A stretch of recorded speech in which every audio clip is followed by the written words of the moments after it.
নন্টে ফন্টে, নন্টে ফন্টে, নন্টে ফন্টে।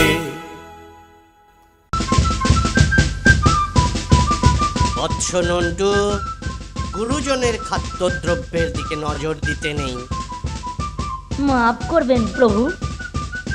পেয়ে গেছি, আর এদিকে মর্দনেরও সময় হয়েছে। বৎস নন্টু, এবার তুমি বিশ্রাম গ্রহণ করে বৎস ফন্টুকে এখানে প্রেরণ করো। বৎস ফন্টু এসেছো? পুনরায় নিদ্রাকর্ষণ অনুভব করছি বৎস।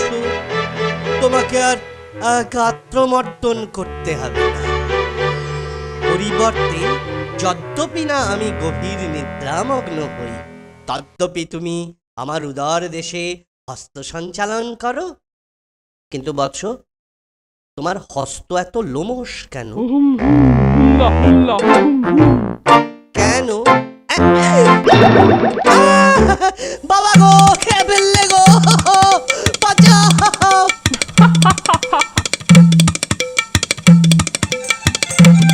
কিরকম বুদ্ধি বার করেছি বলতো নন্টে? তুলনা নেই রে পড়তে।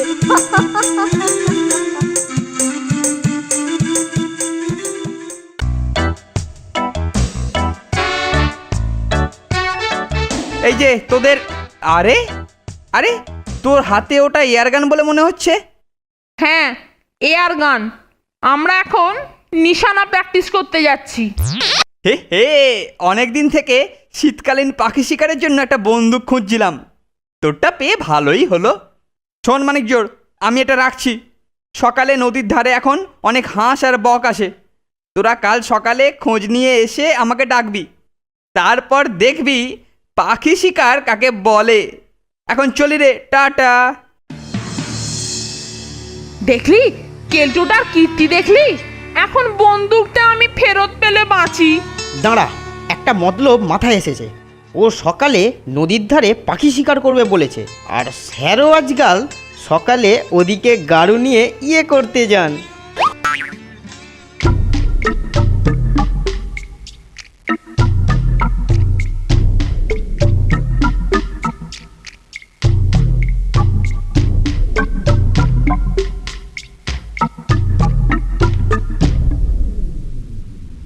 আরে কেলটুদা, কাল তুমি বলেছিলে সকালে পাখির খোঁজ নিতে। শিগগির চলো, ওখানে অনেক পাখি বসেছে।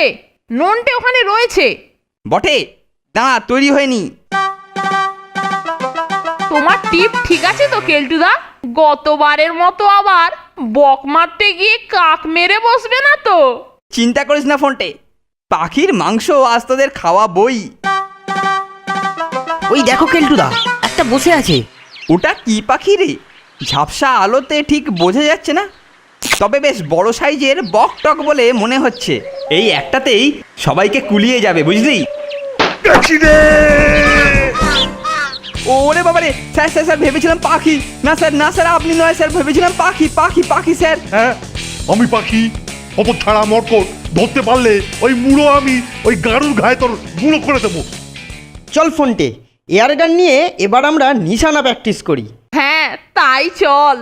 ওদিকে এখন মনে হয় কেলটুর মুড়ো স্যারের গাড়ুর ঘায়ে গুঁড়ো হচ্ছে।